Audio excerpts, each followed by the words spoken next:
Thanks again for coming, speakers, panelists, and members, sponsors. I'm going to quickly run through, the run of show by now. Real quick, I'm actually kind of honored and humbled to be a part of a group as prestigious as TIE.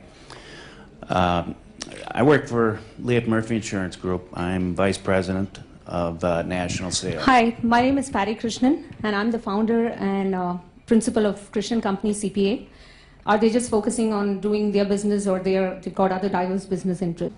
Thank you very much for being here, and it's really wonderful to see a packed house as usual.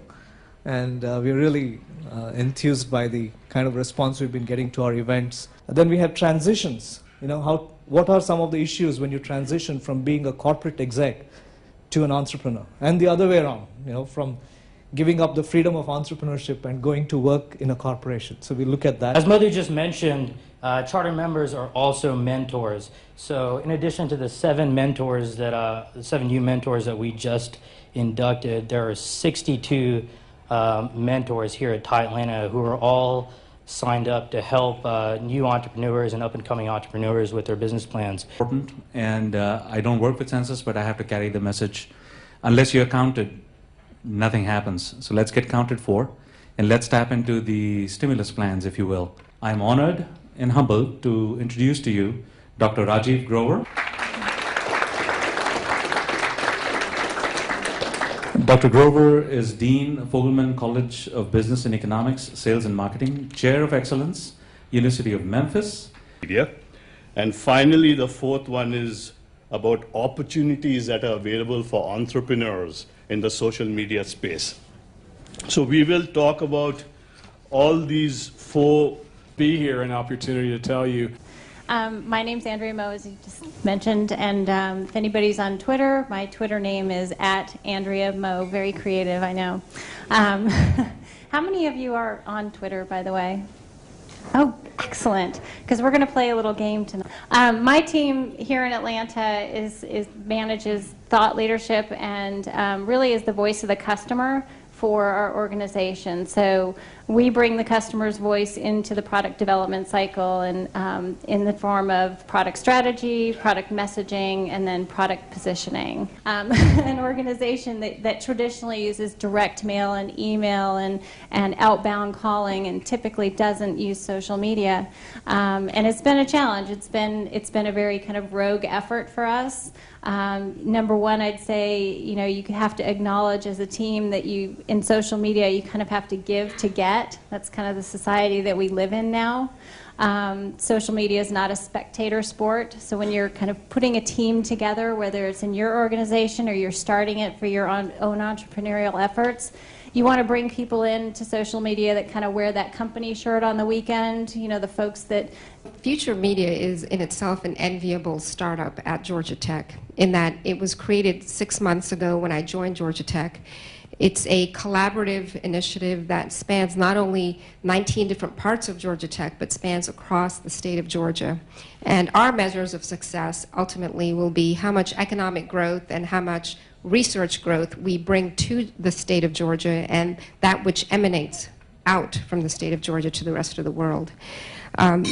So I say we're an enviable startup because we span, as I said, 19 different parts of Georgia Tech. There are 37 living laboratories, and how new paradigms of how content is created, how it's distributed, and how it's consumed.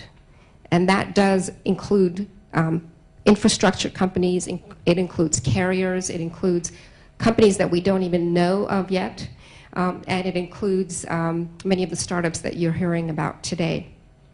So I should share with you what was the catalyst in forming this initiative, and frankly why I was invited to join Georgia Tech.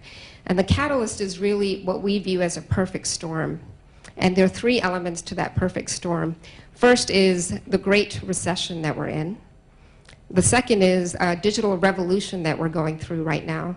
And the third is, at Georgia Tech, in April of last year, we hired a new president that has undergone a 25-year strategic vision of what will the world look like in 25 years. And it's all on our website, so you can go look at it. We have 8 pillars. The one that I'll emphasize is the future of education. People are really excited about that fact. So if you're a Cisco or you're an HP or you're in any infrastructure company, Juniper, that's really exciting. But if you're AT&T, who gets 4 million downloads on your network on Super Bowl day, that's really scary. And so those are the kinds of things that Future Media is meant to do, is work with our partners, entrepreneurs, VCs, industry, to look at those sorts of issues. Welcome, Chris. Thank you very much. In fact, last night I was at Georgia Tech and met some students that said they were sleeping at my building, and so studying all night. Obviously, hopefully don't live there. But wanted to talk about couple high level themes. Future opportunities. I think Renewed hit on some of the major themes. I think ultimately there's going to be so much disruption. I think there's one of the areas I want to talk about is, why don't we have more digital media startups or future media startups here in Georgia? And really, if you look into this in this area of digital media, there are so many new opportunities emerging every day. And as we were talking about, these different trends, macro trends, open up all kinds of new disruptive ways to provide value and services. So I wanted to talk about that a little bit. Talk about what's happening with innovation, what is innovation, and how do we get more startups in Georgia as well as everywhere else. I think there's a huge opportunity, as you mentioned, with a lot of people looking to start something new. Education, but imagine a world where you can go to Georgia Tech and then half hour later you could actually travel to the University of Shanghai or to a university in India or a university in Cambridge without ever leaving your room. And this is starting to happen in these virtual worlds. Renu actually set me up really, really well for telling you about Brain Park. Think of us, I feel like 1995, my first company I started in 1995, it was called Caught on the Web, and it was just like this. You're explaining to a room something brand new, and you just want to jump up and grab CEOs by the collar and say, buy your domain name. It's going to get taken if you don't buy it soon. And they have no clue what you're talking about.